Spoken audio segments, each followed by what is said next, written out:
জাতীয় মসজিদে জাতীয় কোনো ইস্যু নিয়ে কেউ আসে না।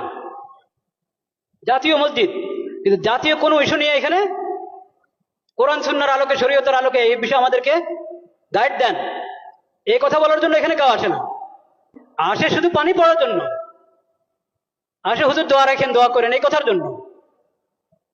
এই কথার জন্য আসে না যে জাতিসংঘের দফতর ঢাকাতে তাদের অফিস করার জন্য, দফতর করার জন্য কথা উঠছে, এটা কি আমাদের জন্য ঠিক হবে? হুজুর কোরআন সুন্নাহর আলোকে একটু বলেন। এটা লালবাগ শাহী মসজিদের খতিবের কাছেও যায় নাই, চকবাজার শাহী মসজিদের খতিবের কাছেও যায় নাই, আন্দরকিল্লার খতিবের কাছেও যায় নাই, বয়তুল মোকাররম জাতীয় মসজিদের খতিবের কাছেও আসে নাই। কেন? আল্লাহ ইমাম এবং খতিবকে কেন ইমাম বানিয়েছেন এটা তারা জানেই না, বুঝেই না। একটা ধর্ম মন্ত্রণালয় আছে, ধর্ম মন্ত্রণালয়ের মধ্যে একজন আলেমকে বসানো হয়েছে, মাশাআল্লাহ, খুশির বিষয়, বিজ্ঞ আলেম, কোরআন সুন্নাহর আলেম। তো যে কোনো বিষয় দেশের প্রথমত ধর্ম মন্ত্রণালয় থেকে অনুমোদন নিতে হবে, ধর্মীয় দিক থেকে এখানে আপত্তি আছে কিনা, এই বিষয়ে ধর্মের নির্দেশনা কি, ওখান থেকে প্রথম অনুমোদন নাও, তারপরে অন্য ফয়সালা, অন্য মুশওয়ারা।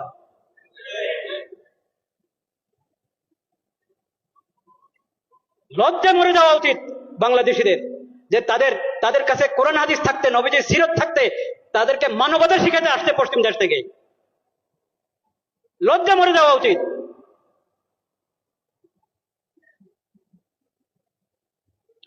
আমরা আল্লাহকে সাক্ষী রাখছি, আমরা এসব অপকর্মের সঙ্গে বিলকুল আমরা সম্পর্কযুক্ত না।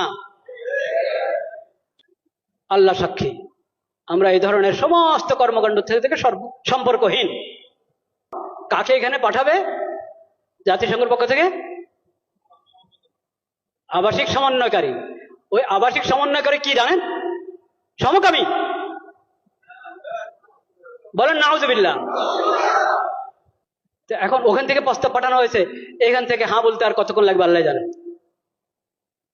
যদি বিবেক থাকে, যদি বর্তমান সরকার ভালোই তো করছিল, অনেক কাজ তো ভালোই করছিল, সুন্দর করছিল, এই শেষ সময় যদি নিজের ইজ্জত রেখে যেতে চায়, তাহলে তাদেরকে এই দপ্তর এর ফয়সালা উদ্রহ করতে হবে এবং এই ধরনের এই বিকৃত মস্তিষ্ক লোকদেরকে, বেহায়া বেলাদা লোকদেরকে এই দেশে আসার অনুমতি দেওয়া থেকে বিরত থাকতে হবে। শেষ সময় নির্বাচনের ঘোষণা করে এখন নিজের ইজ্জত নষ্ট করবেন আপনারা? এইসব হারাম কাজ অন্তর্বর্তীকালীন সরকার করক তাও হারাম, নির্বাচিত সরকার করক তাও হারাম, যে করক এসব কাজ হারাম। ঈমান রক্ষা করো।